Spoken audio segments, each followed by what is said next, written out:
Hello everyone, my name is Tarun and today I am going to be presenting a video on Warriors of 1857 Revolt. Introduction. The uprising of 1857 was the conscious beginning of the Indian independence struggle against the colonial tyranny of the British and is known by several names. The Sepoy Mutiny by the British historians, the Indian Mutiny, the Great Rebellion by the Indian historians, the Revolt of 1857, the Indian Insurrection, and the First War of Independence by Vinayak Damodar Savarkar. It was the first expression of organized resistance against the British East India Company. It began as a revolt of the sepoys of the British East India Company's army, but eventually secured the participation of the masses. Mangal Pandey. He was an Indian soldier who played an important role in incidents prior to the uprising of 1857. A staunch Hindu Brahmin by faith, Pandey served the British East India Company as a sepoy in its 34th Bengal Native Infantry Regiment. He refused to bite off ends of greased cartridges of a newly introduced Enfield rifle after the rumors of use of cow and pig fats as lubricant in the cartridges. The infuriated man thereafter incited his comrades to rebel against the British officers and attacked them. When he was restrained from shooting himself but was overpowered, arrested and court-martialed. Mangal Pandey was hanged to death on 29 March 1857, and this led to the refusal to do drills by the sepoys of the regiment at Meerut, who were arrested, dismissed from service and sentenced to 10 years of imprisonment. The other sepoys marched to jail and released the prisoners, attacking, capturing the guns and ammunition, setting fire to the buildings and killing the British officers, hence declaring war against the Firangis. Bahadur Shah Zafar, the last Mughal emperor of India. He was a poet, musician, and calligrapher, more an aesthete than a political leader. He ruled over a Mughal empire that had, by the early 19th century, which had been reduced to only the city of Delhi and its surroundings. For most of his reign, he was a client of the British and was without real authority. He figured briefly and reluctantly in the Indian Mutiny of 1857 to 58.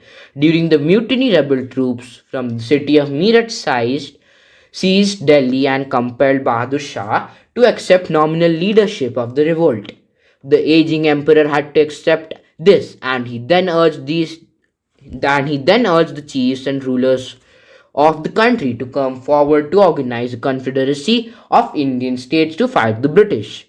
He was arrested by the British Army after it recaptured Delhi in September 1857. After the rebellion was put down by the British, the trial of Bahadur Shah Zafar began on 27 January 1858 at 11 am. He was tried for aiding and abetting the mutiny, establishing sovereignty of Hindustan, waging war against the British government, and being an accessory to the murder of Christians. He was tried and exiled to Burma, Myanmar, with his family. Lakshmibai, Rani of Jhansi and leader of the Indian Mutiny of 1857 to 58. Brought up in the household of the Peshwa, Bajirao too, Lakshmibai had an unusual upbringing for a Brahmin girl. Growing up with the boys in the Peshwa's court, she was trained in martial arts and became proficient in sword fighting and riding. She married the Maharaja of Jhansi, Gangadhar Rao, but was widowed without bearing a surviving heir to the throne. Following established Hindu tradition, just before his death, the Maharaja adopted a boy as his heir.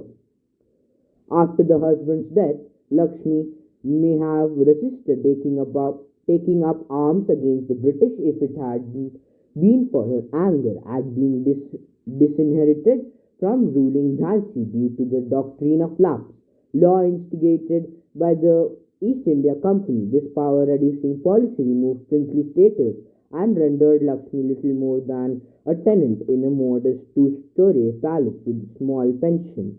It was the fact that this arbitrary annexation policy also invalidated Rani's 5-year-old son's legitimate claim to his father's throne that incensed and compelled Lakshmi to fight the British.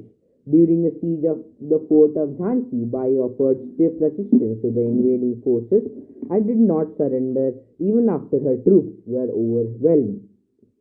She was later killed in combat after having successfully assaulted Gwalior. Rani Lakshmibai is remembered for her valor during the Indian Mutiny of 1857 to 58.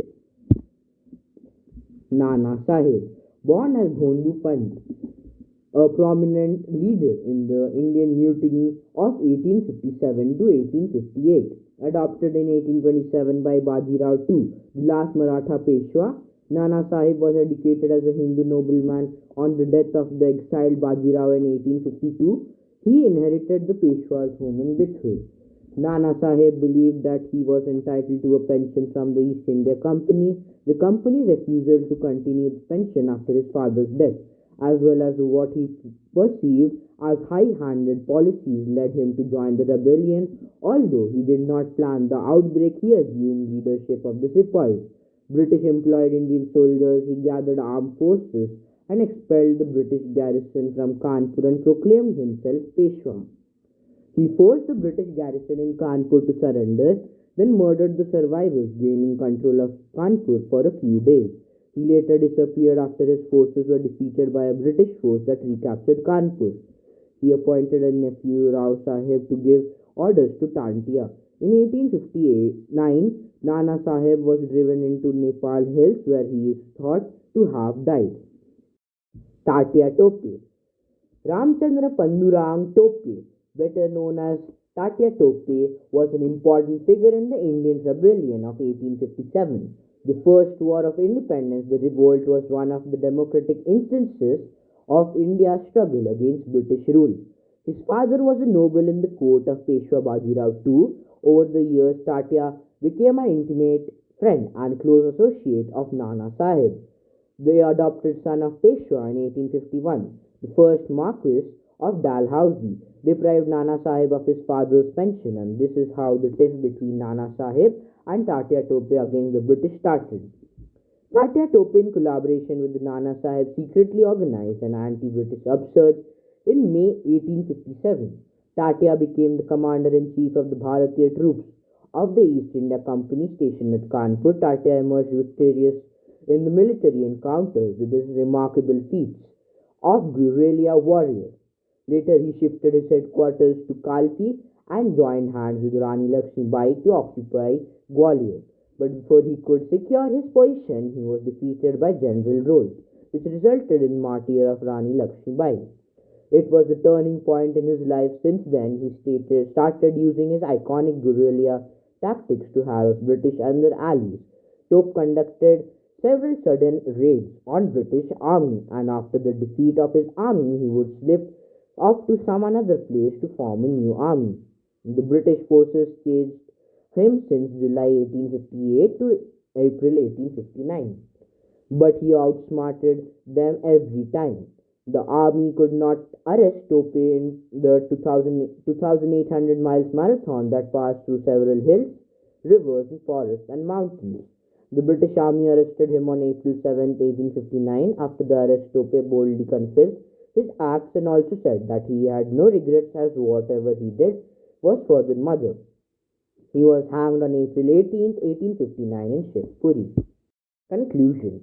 The Indian Mutiny of 1857 to 1859 was a widespread but unsuccessful rebellion against the rule of British East India Company in India, which functioned as a sovereign power on behalf of the British Crown. It was an unprecedented event in the history of British rule in India. It united, though in a limited way, many sections of Indian society for a common cause. Though the revolt failed to achieve the desired goal, it sowed the seeds of Indian nationalism. Thank you.